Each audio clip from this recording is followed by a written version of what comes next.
Always been a firm believer in opening principles and playing chess with logical opening principles and not really touching theory until, you get to a higher level, maybe 16, 1700, that sort of thing. Maybe that's a little bit too high, maybe 1500. But the point is, you still have to play something, right? And different openings throw up different problems. So what I'm going to talk about in this video is the Caro-Kann, right? And I think the Panov Botvinnik variation is the best line to play against a Caro-Kann player. Because what does a Caro-Kann player want? They want safe, solid structures, right? And they want to play an easy game. They want to get in for the end game. They're looking for slight advantages. They don't want attacking chess, right? If they wanted attacking, aggressive chess, then they would play the Sicilian Dragon, right? Or they play the King's Indian or some other sort of trappy opening or something like that. But they don't. They choose the Caro-Kann. And that is a big signal that they want a nice, safe, solid, structured game. So I think in that case, you've got into your opponent's head, you know what they want, you know what type of game they want, then don't give them that, right? So don't go into the main lines, don't play the advance where we get French-like structures, unless you like that. Instead, you want to play something aggressive, and I think the Panov Botvinnik is the best variation to play against the Caro-Kann player, because we're going to play aggressive chess from the outset. We're going to take on an isolated queen pawn, and they're probably quite happy with that, going against that towards their endgame. But we're going to try and keep our pieces on and play aggressive attacking chess, because that's what they don't want.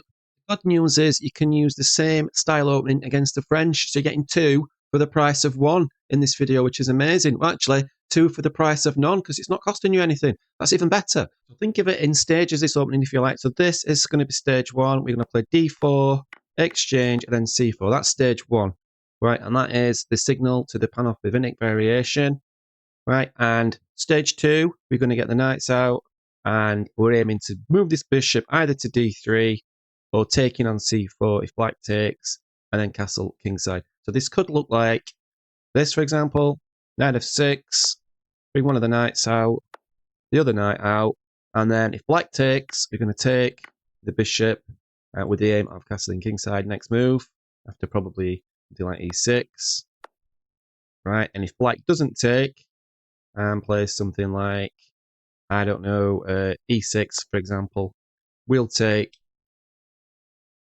and then play the bishop to d3. So that's stage 2. That's the opening setup. Beware, however, this position, right? If black goes bishop g4, which is quite likely, then the plan is to take, and knight will take, and we ideally want a bishop on d3 or c4.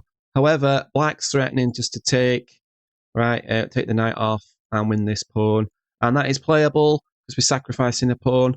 There's also where the grandmaster move in this position is queen b3, but this just leads to chaos, right? And we want aggressive chess, but I don't want chaos, right? This just leads to positions like this. And looking at that, I don't really want to play that. I wouldn't recommend anybody to sort of go and play that sort of position because it just looks ridiculous. It's playable, it's slightly better for white, but I don't think that's the best way to go ahead in this video, certainly. So what I'm looked at in this position is I also looked at h3, and I looked at, it's not in this position, sorry, in this position, I looked at h3 moves. I looked at, what else did I look at? Bishop c4. But similar problems arise with those sorts of moves. For example, let's look at bishop c4. And we get things like this, which is playable because you've got moves like queen e4. Moves like this, moves like this. It gets too messy too quickly, and I don't like that. So what I'm going to recommend instead, and what I'm going to play myself, is in this position, bishop e2. I think that just cuts out all of those problems, right? And I think that's just best from a practical point of view, to make things simpler and to keep pieces on the board, because from my point of view, you're playing this aggressive game, you want to keep pieces on the board because we've got potentially an isolated queen pawn. So the more the pieces are exchanged, the better this suits black in the end game, when they can pile up against this pawn, can double up rooks and go against this pawn. So keeping pieces on the board just makes sense from a logical point of view. So bishop e2, and lines might look like e6, castle, and we can continue just to keep playing. No pieces have been exchanged, which suits white. You could play h3, for example, challenging the bishop. And in that case, then if we can take back the bishop, and this pawn no longer falls because of the queen. So it's the idea behind bishop e2. More likely, Black will drop the bishop back. And then this is not like, you must follow these moves. All I'm saying is do stages 1, stages 2, and then get a game. But bishop e2, in that particular structure, I definitely recommend. So a quick recap of all those things, basically, in a nutshell. So Caro-Kann, we're going to play that as stage 1, exchange the pawns, and play c4. And then we're going to aim to get both knights out. And the general thing that we're going to do is get both knights out. Either we take in with the c4 pawn if Black takes, or we aim to get in bishop d3. I think bishop d3 is the best place for the bishop generally, unless Black plays this structure, right, with the bishops and the 2 knights in this position. In that case, after we take and we take, the move I think is best is bishop e2. If Black played something else, let's say e6, we take, and we play bishop d3 because there's now no threat on the knight. So what about if at any time Black takes this knight? Well, then we get this alternative structure, which I think's probably better than the original isolated pawn, right? Because we've got this pawn is now no longer isolated, right? And we've got a very easy game again. Just keep developing, right? We could play moves like this, bishop in here. We've got an open B file as well, and an open E file. We keep the pieces on as much as possible, and we just play attacking chess. So anybody following the Chess Dojo stuff, it's a really good channel, by the way. We'll be playing possibly the following variation, where in this position, they'll be blocking in the light squared bishop because they want to get this bishop to b4, right? Carry on with the normal plan. Knight f3, bishop b4, take. Now, obviously, we've got a threat here in this position. We've got knight takes, pawn takes, bishop takes, obviously forking the king and the rook. So in this position, you can't just blindly go ahead and pump bishop d3. Instead, just bishop d2, right? And then that just blocks that position. Both sides can make a case that they're happy with that position, right? Black can make a case that these pawns are weak, and white can make a case for the fact that I'm going to keep these pieces on the board, and I'm going to get pieces to open files, and I'm going to play aggressive chess, and we're going to see what happens. Here is a really nice sample game. It's played in 1995 by Branko Damiljanovic, I think the name is. So I'll put the PGN in the description. So it opens c4 this game, but it essentially transposes into the position that we're interested in, which is this one.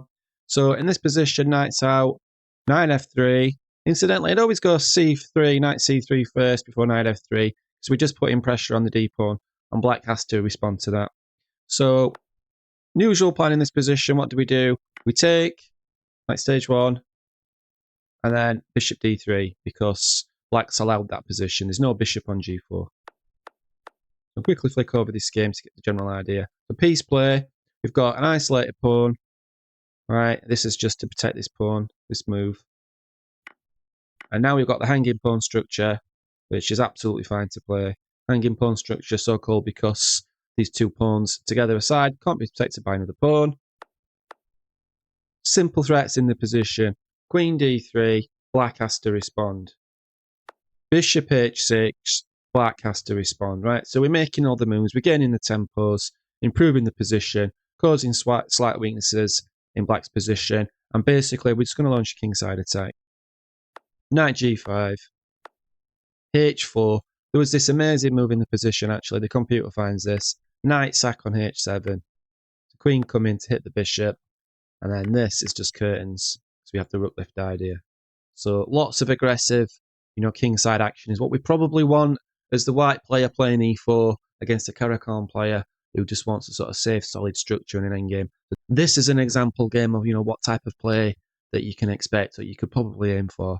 Definitely what Black doesn't want.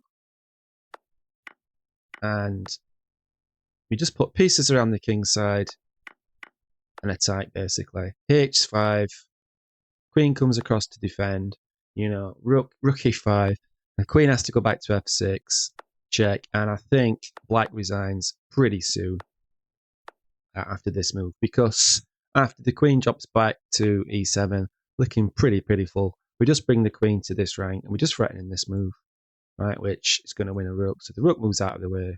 this position. Bang, c5 wins the rook at least. This knight is obviously absolutely crushing. What about rook b7 in that position, or another move? Then it's just an overwhelming crushing position.